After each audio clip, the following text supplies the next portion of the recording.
हमय जोध्या तराम जीज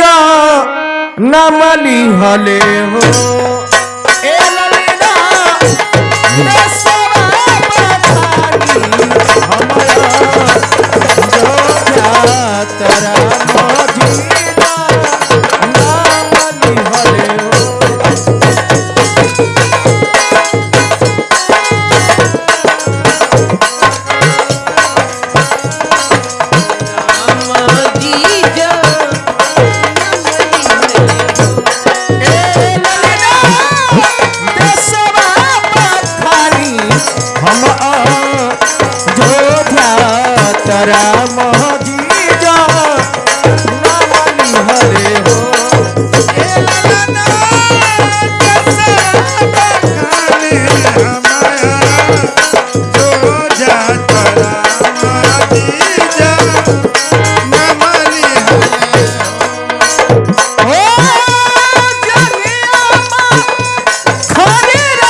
हमय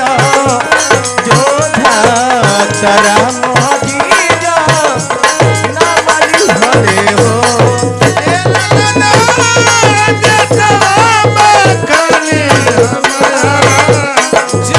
राम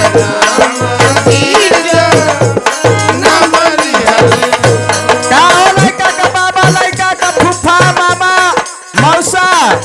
चाचा बड़का पापा आ पापो हमें बड़की मम्मी आ सब घर का परिवार मौसी मौसा लड़का का मम्मी कहा हमनी के बारी पटाई वाले लोग बाप रे बाप घरे जाके सुतल हका लोग हो इतनी खुशी के बाद हमनी के बुला के जाके सब लोग घरे सुतल बा और इतना खुशी के बाद सबके आए के कुछ न कुछ तो ए बाबू की खुशी में दान पुण्य तो रही के चाहिए ए ललिना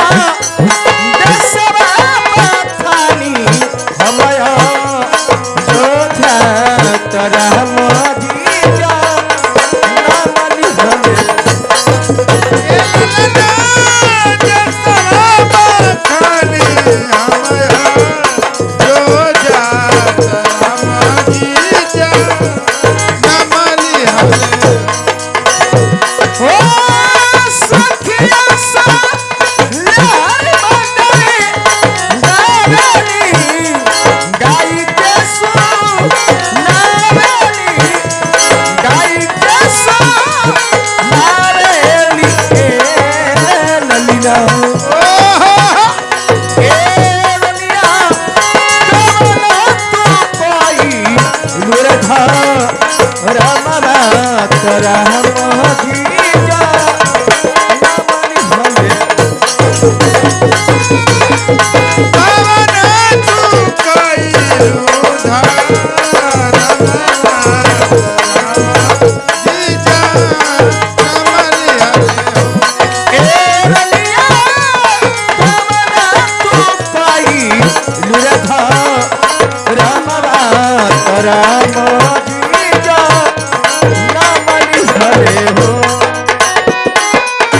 नौटंकी नाच आजमगढ़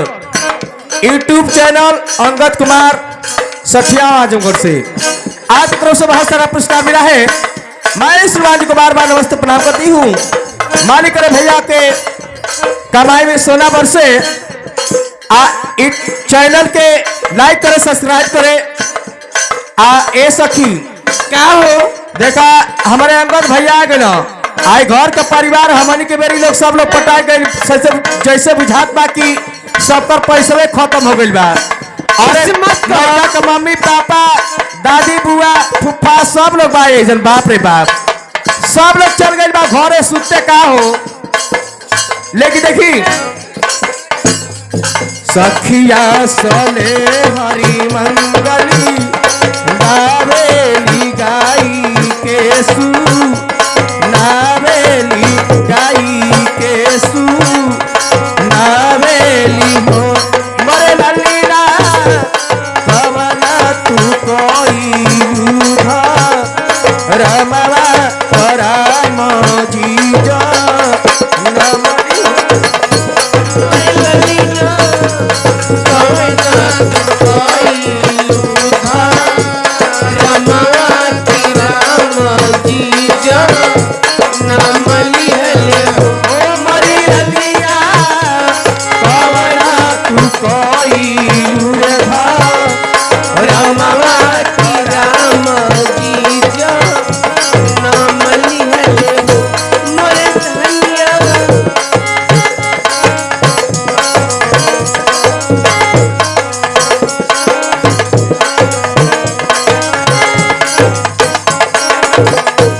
कार्तिक में गंगा हमारा हईली अग्निया नाही तपली अग्निया नाही तपली न हो मरी सखिया ओ मरी सखिया भूखला बभना यावरी राम जीजा नमली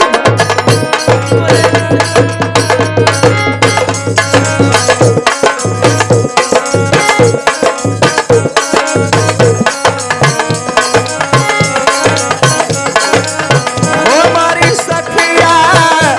भूखला